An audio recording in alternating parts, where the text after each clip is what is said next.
Well, President Obama has announced his plans to pledge $50 million to the Pakistani media. The aim being to reverse anti-American sentiments and raise awareness of U.S.-funded projects meant to better the quality of life for every Pakistani. But the notion of branding aid already has a lot of critics who worry that publicly announcing which projects the U.S. has paid for might backfire. So will funding our own media projects really change anyone's mind? Well, here to discuss it with me, I have the author of the blog, Anushay's Point, Anushay Hussain. Anushay, thank you for being here. Now let's listen to the way they describe this. U.S.-sponsored media to build a brand for America. That sounds a lot like propaganda to me. Would you say that's right? Or do they actually have a right to defend themselves against all the anti-American media that's out there? Well, I think that's a really good question, and I think the answer to that would be both. I think this is what it is, a $50 million PR move, foreign PR experiment, I guess you could call it, in Pakistan. But at the same time, USAID has hundreds and hundreds of really excellent programs on population and health, on democracy and governance, and I think it's fair that those programs, get their fair share of coverage.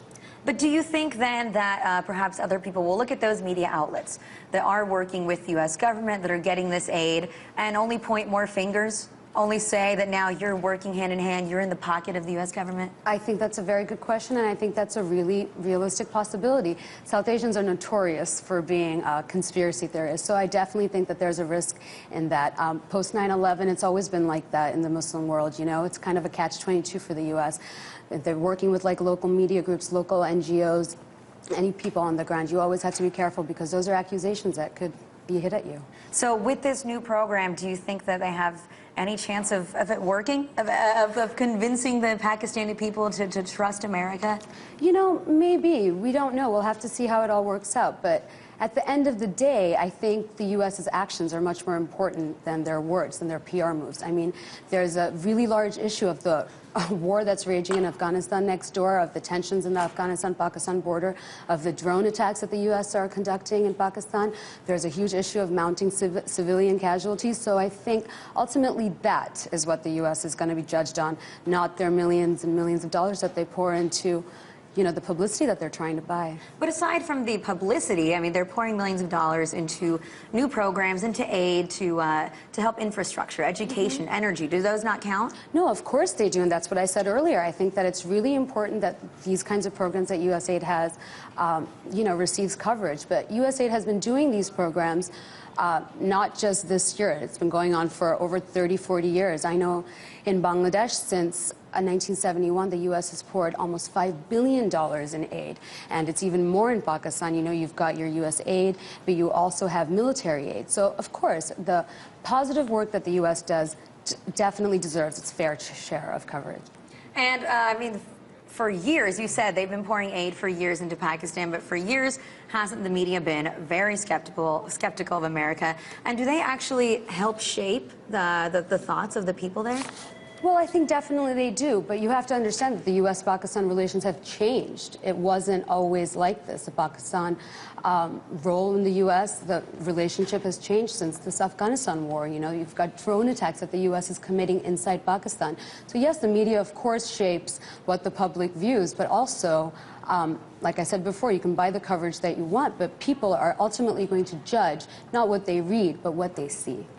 And, well, speaking, though, of coverage, do you think that if there do become more of these news outlets that are perhaps a little friendlier to America, then can we just see a counter to that? Because we've done a discussion on Pakistani media before here on the Alona Show, and we've discussed the stark differences in how there almost is a Fox and an MSNBC. Yes. And so then will there be a Fox-like equivalent that just starts pointing even more fingers, coming up with even more conspiracy theories, and being perhaps 10 times as harsh? I think that that's a very valid point, and I think that that's definitely a realistic possibility. There's always a risk of backlash when you are working with the U.S., especially in such a sensitive climate. The war in Afghanistan has spilled onto Pakistan, and you can't deny that. But do you think, have you heard any reports so far of whether the Pakistani government itself supports this program of the $50 million in aid to the media? Well, actually, it's very interesting because I was reading how Pakistani officials, high-level Pakistani government officials, were reassuring the U.S. and pretty much guaranteeing that, this passage of the Kerry-Lugar bill, which basically gives $50 million for this kind of media work in Pakistan, they were assuring the U.S. that this was going to be celebrated in Pakistan, that the Pakistani people were going to be very happy about it.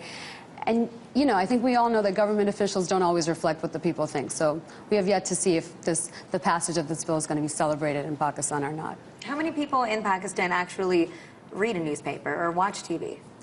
Well, I'm sure the majority of the people do, but you've got the issue of the population in the rural areas, and those are the people, and that is the area where the civilian casualties are actually mounting. And I think those people are exactly the people whose hearts and minds that you have to win over. And they're not going to be making their judgments based on what they're reading and what they're seeing on TV. If even they have access to media, they're going to be seeing by who's getting hit next door by U.S. bombs. Exactly. So if they're the people that are most affected, is all hope lost in this program?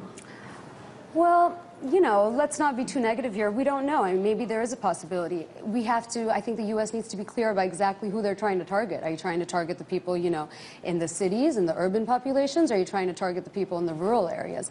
Which is why, it's what I said earlier. This is what it is. It's a $50 million PR stunt. Let's see how it falls out. Anushay, thank you for being here. A $50 million PR stunt. That's right. Barack Obama is proposing a plan to give $50 million to media outlets in Pakistan so that the U.S. can now change the people's perceptions. But there are a lot of criticisms, and we have to see if this plan has any chances of actually working.